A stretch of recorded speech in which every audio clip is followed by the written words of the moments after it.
sí arrancar a una de las grandes entrevistas que tenemos el día de hoy. Tenemos en comunicación telefónica con el periodista y analista político internacional Mariano Saravia. Hola Mariano, ¿cómo estás? Hola Kevin, ¿cómo estás? Un abrazo para vos, para Sebastián, para todas y todos. Bien, che, ¿Qué tal? ¿Cómo estás? En primer lugar quisiéramos arrancar la entrevista. Para vos, ¿qué significó esta noticia de que Argentina se iba a incorporar al BRICS?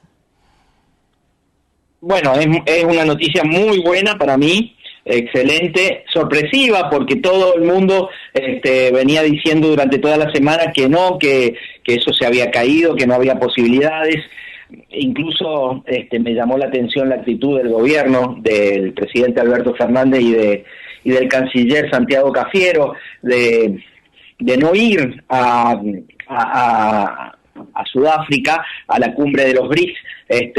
Me parece uno de los tantos errores en política exterior, porque vos tenés que estar, tenés que hacer lobby, tenés que presionar, tenés que caminar los pasillos, tenés que hablar con las otras potencias, tenés que mostrar interés, pero esto era más bien una muestra de estoy empacado y no voy, y bueno, pero parece ser que Lula hizo el trabajo que no hizo el canciller argentino, y bueno, la verdad que sorprendió y me parece maravillosa, ¿no? Estar en el bloque que va a tener la mitad de la población y el 40% del Producto Interno Bruto del mundo, no es poca cosa, ¿no? Mariano, ¿qué representa a Argentina la incorporación a los BRICS?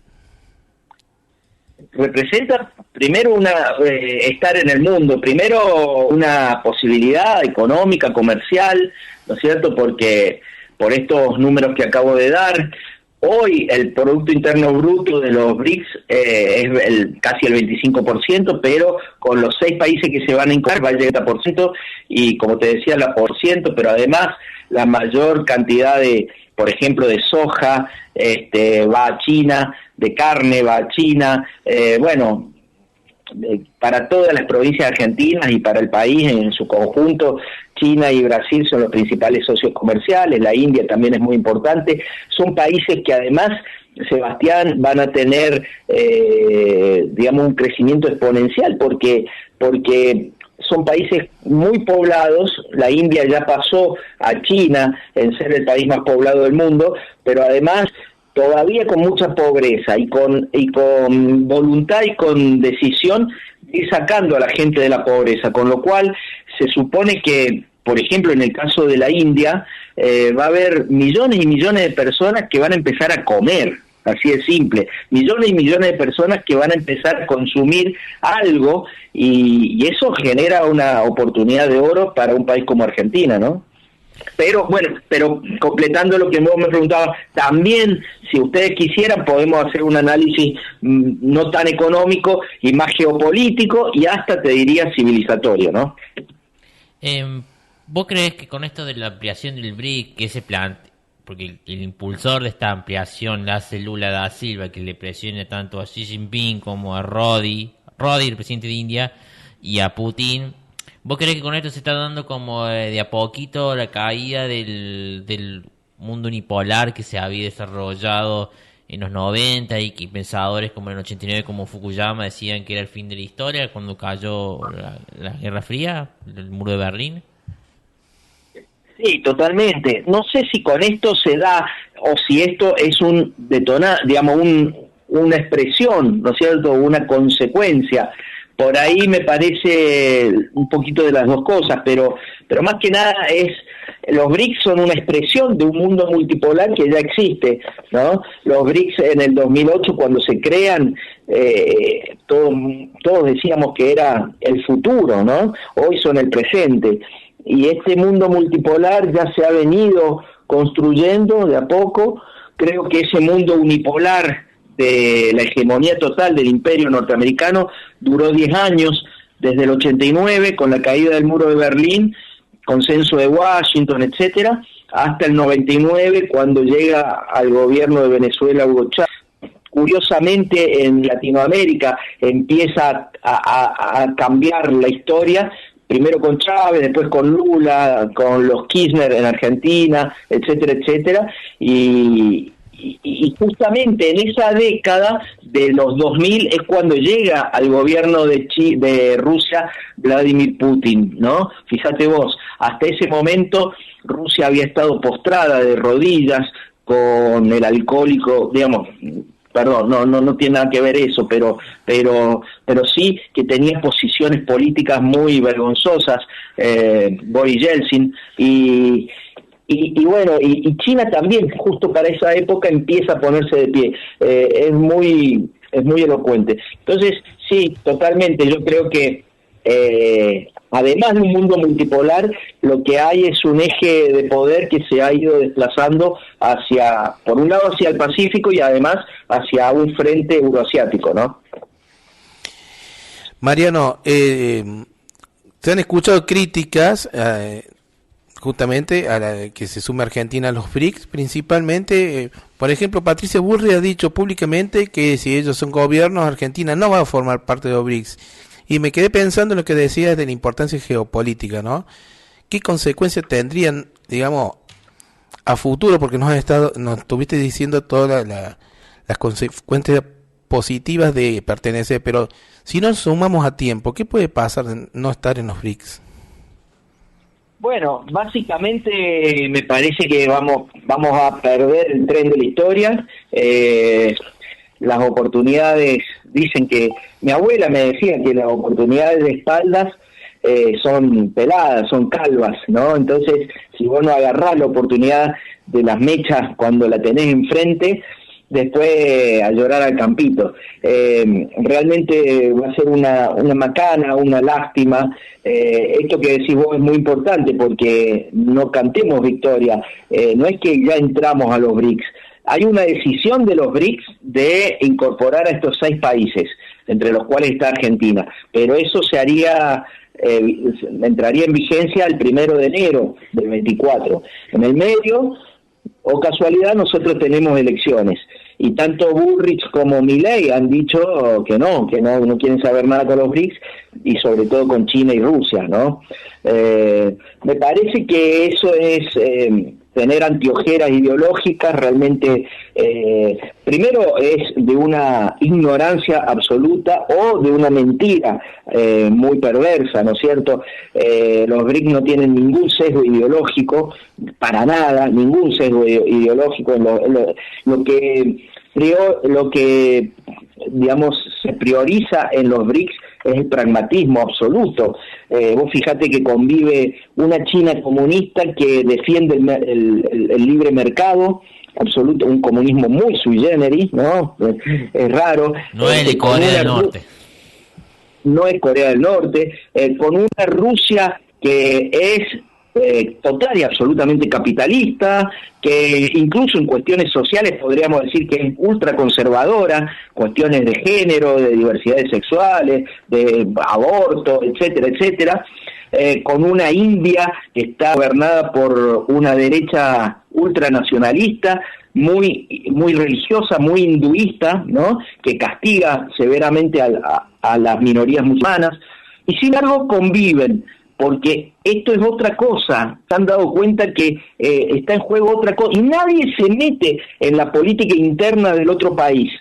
Y con la incorporación de los nuevos, fíjate que van a convivir enemigos históricos como Arabia Saudita e Irán, como Arabia Saudita y Egipto, países que tienen problemas serios como Egipto y Etiopía, que no son limítrofes, pero sí comparten el río Nilo y tienen problemas muy serios, ¿no?, entre ellos. Y sin embargo, esto de los BRICS lleva a bajar las tensiones, a poner paños fríos en algunos conflictos latentes. Es muy interesante, es muy bueno, y si nosotros no aprovechamos esta oportunidad, la verdad, ahí sí nos caeríamos del mapa, ¿no? Como le gusta decir algunos diplomáticos de carrera o conservadores. Vos fíjate, yo te digo, ¿qué países no tienen relación con China? Mira, Belice, Haití, San Cristóbal y Nieves, San Vicente y las Granadinas, unos países, las Islas Marshall, Nauru, países de Oceanía, son 12 países en el mundo, chiquititos. Y pertenecientes al Commonwealth británico, a la Confederación, a la Mancomunidad de Estados Británicos. Sí, Sí, pero esos paisitos, o sea, el Reino Unido tiene absolutamente todas las relaciones diplomáticas con China, hace negocios todo el tiempo con China, todos los países de Europa hacen negocios con China, Estados Unidos hace negocios todo el tiempo con China, desde el año 72. En el año 72 tuvo que ir Richard Nixon con la escupidera a verlo a Mao Zedong y a restablecer relaciones con China. Entonces, estos personajes verdaderamente payasescos, ¿no? Como Milei y Bullrich, quieren más papistas que el Papa, o sea, no sé en quién se referencian, si el propio Estados Unidos tiene todo tipo de relaciones con China. Y ahora, solamente Argentina nomás es el único país que se va a sumar a América Latina. ¿Vos crees que otros países más de la patria grande se tienen que sumar al BRICS? Me parece a mí, esto no es información, sino es leer un poquito entre líneas, ¿no es cierto? Había 23 países que habían presentado formalmente la solicitud de entrar a los BRICS, y hay 40 países que han dicho que les gustaría. Me parece a mí que los próximos, porque lo que dijo el presidente de Sudáfrica y también Narendra Modi, el primer ministro de la India, es que esto va a ser cada vez más frecuente, la ampliación. Es un mundo multipolar el que se busca y estos países ganan incorporando más países. Entonces me parece que dentro de poco, no va a pasar mucho tiempo, va a entrar Indonesia, que es un país importante, con 300 millones de habitantes, con un gran mercado. Kazajistán va a entrar, Vietnam es un país importante, con mucho desarrollo, con una economía importante, y fíjate vos, Vietnam también es un enemigo histórico de China, histórico, incluso siendo los dos países comunistas, pero en esta incluso tienen un conflicto con China muy parecido al que tenemos nosotros con Inglaterra por las Malvinas. Y sin embargo van a estar en los BRICS y quieren estar en los BRICS. Y de Latinoamérica me parece que, Kevin, que podría, los que tienen más fichas para poder entrar son Venezuela y Bolivia, por la cuestión energética, básicamente, ¿no? Fíjate que los BRICS ya están ahora 6 de los 9 principales productores de petróleo del mundo. Si incorporaran a Venezuela y a Bolivia, bueno, sinceramente es una potencia. Los BRICS van a ser una potencia en todo sentido, de alimentos, de energía y también de nuevas tecnologías, ¿no? Claro que Cuba y Nicaragua, dos gobiernos revolucionarios, no se han sumado a esa propuesta, o están en la tratativa de sumarse al BRIC. Sí, han presentado la intención, pero bueno, estarán seguramente en la cola, ¿no es cierto? Pero bueno, volviendo por ejemplo a lo de Milei o Bullrich, digo, yo podría criticar ideológicamente, no comparto algunas posiciones políticas, pero yo entendería si ellos se enfrentan a Venezuela, a Cuba, a Nicaragua. No lo comparto, pero lo entiendo, porque realmente no sería grave para Argentina, pero realmente, vuelvo a decir, no querer tener relaciones con China me parece de una ridiculez supina, ¿no? Quería preguntarte, Mariano. Perdón, y creo que eso llevaría realmente a la imposibilidad de gobernar este país. ¿Por qué? No por los trabajadores, sino justamente por el poder real, por los empresarios y por el poder político y por el poder económico, que se desespera por ir a vender, aunque sea un alfiler, a los chinos. Y no es verdad lo que dice Milei de que eso van a poder seguir haciéndolo los privados. Los privados necesitan del Estado que le abra puertas, que le allane el camino, que le mejore algunas condiciones, y sobre todo las pymes. Y las pymes en Argentina son las que dan el 70% del trabajo a nuestra gente, y las pymes que exportan necesitan un Estado que le arme una visita, una rueda de negocios, que abra las puertas diplomáticas, etc. Hasta lo más mínimo, hasta darle un curso de idioma y de cómo negociar con una cultura tan distinta, ¿no? Mariano, es inevitable pensar que, obviamente, desde la geopolítica, este bloque tan diverso se va a terminar enfrentando, si no lo está haciendo ya, digamos, económicamente, con Europa, la Unión Europea. Hola. Sí, hola. ¿Nos escuchás, ¿no? Vos sabés que ahora te escucho un poco mejor, decime, se cortaba mucho recién. Perdón. A ver, ¿ahora me escuchás bien? Bien. No, te decía que justamente los BRICS, pensándolos desde el punto de vista geopolítico, sin lugar a dudas, se está enfrentando en este momento, está compitiendo con la Unión Europea. Sí, pero lamentablemente, digamos, no lamentablemente, por suerte, la Unión Europea ya no puede competir con los BRICS, no tiene posibilidades. Digamos, la Unión Europea sigue siendo importante porque trae un arrastre, ¿no es cierto?, y una inercia, pero va en picada, y en todo sentido, desde lo moral, lo civilizatorio, lo político y también lo económico, ¿no? Fíjate, los datos del Banco Mundial nomás son elocuentes. En los últimos 10 años, en los primeros 10 países del Producto Interno Bruto del mundo, la mayoría eran europeos, eran el G7, ¿no es cierto? Y hoy ya entre los primeros países está China, no solo China, que está compitiendo el primer lugar con Estados Unidos, sino el tercero es la India, y después está, como te decía, Indonesia, y también aparece la octavo. Entonces, desde todo punto de vista, la Unión Europea es lo viejo, es lo atrasado, y es lo que nos ha traído males y muerte al mundo, y sobre todo a América Latina. Lo que está pasando con los BRICS, a mí me parece que es también un reflejo o una consecuencia de un cambio que decíamos recién, un cambio geopolítico, pero también civilizatorio. Se está terminando un ciclo de 500 años. Con el mal descubrimiento de América empieza la modernidad, que trae el genocidio de los pueblos americanos, la esclavitud de los pueblos africanos, el capitalismo y la sobreexplotación de la tierra y tantos males, ¿no es cierto?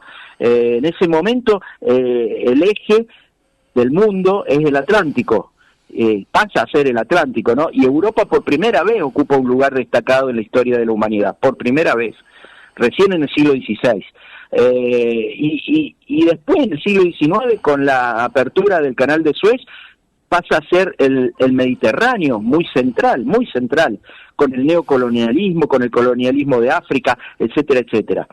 Hoy hay una bisagra en la historia de la humanidad, porque ya no es el Atlántico, ya no es el Mediterráneo, hoy es el Pacífico, son otras culturas, y hoy es otra idea del ser humano, del desarrollo, ¿no es cierto?, que ya no está basado en el colonialismo ni en el neocolonialismo, sino en esto que estaba diciendo ustedes, ¿no? Un mundo más multipolar y bueno, es algo nuevo que está surgiendo, y creo que nada nos garantiza que sea bárbaro, maravilloso, pero difícilmente sea tan malo como lo que vivimos en los últimos 500 años. Damián, Mariano, también se dio una particularidad en este BRIC, que se invitó a un país que es muy poco conocido y que vos lo has investigado mucho, que es el Sahara Occidental, que fue invitado como un país, y que también se notó la ausencia de Marruecos, porque fueron muchos países africanos a esta conferencia del BRICS. Vos como investigador de este tema y defensor de la causa del pueblo de Saharaui, ¿qué te pareció esa presencia de Sahara Occidental en el BRICS? Bueno, primero es justo, es necesario, es una muestra de justicia, de solidaridad con un pueblo muy sufrido, para la gente que no conoce, muy parecido a la situación de Palestina, ocupada por Israel, ¿no es cierto? En este caso, el pueblo saharaui, que está ahí en el Sahara Occidental, ocupado por Marruecos, por el Reino de Marruecos, aliado incondicional de Estados Unidos y de Israel, ¿no es cierto? Pero además de la solidaridad y la justicia, me parece que también tienen en cuenta los BRICS que el Sahara Occidental tiene muchas riquezas, tiene una larguísima costa con mucha pesca y también tiene fosfatos, yacimientos de fosfatos y de otros minerales muy interesantes, ¿no? Lo de África es importante, me parece que no hay que, nosotros me parece que tenemos la cabeza tan formateada, ¿no? Que buscamos las explicaciones siempre en la política y en la economía, y está bien que así sea, pero desdeñamos la cultura, la historia, y sinceramente que se corra el eje del mundo, de Europa, de esa Europa asesina, cruel, hacia pueblos de África y de Asia, tiene mucho más que ver con nosotros, tiene muchísimo más que ver con nosotros.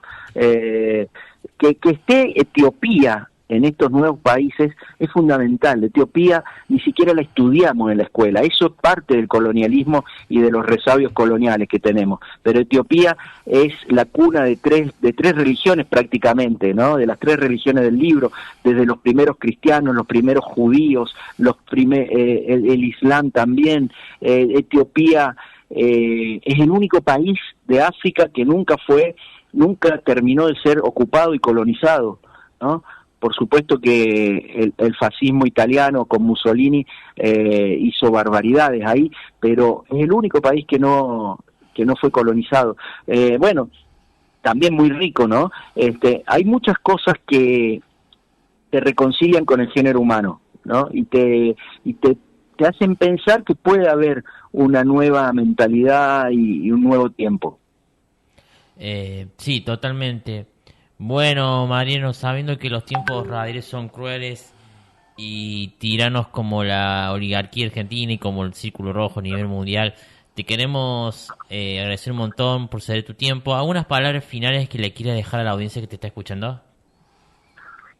Bueno, sí, muchas gracias. No, simplemente agradecerle a ustedes, a la gente que escucha, y decirle a la gente que le quede claro que los BRICS no son ni la izquierda mundial, ni el comunismo, y que, como decía Juan Perón, la verdadera política, o la política con mayúscula, es la política internacional, y que tengan muy en cuenta la gente lo que están diciendo los 3 candidatos con más posibilidades de ganar en octubre o en noviembre, porque de esta política exterior y de esta política internacional y de la posibilidad de entrar a los BRICS o no, va a depender la vida cotidiana de cada una y de cada uno de nosotros desde el año que viene en adelante. Así que muchas gracias, chicos. Muchísimas gracias, Marce, doctor Saharabi, por ceder tu tiempo al Multimedia Mordisquito. Marino Saharabi, perdón.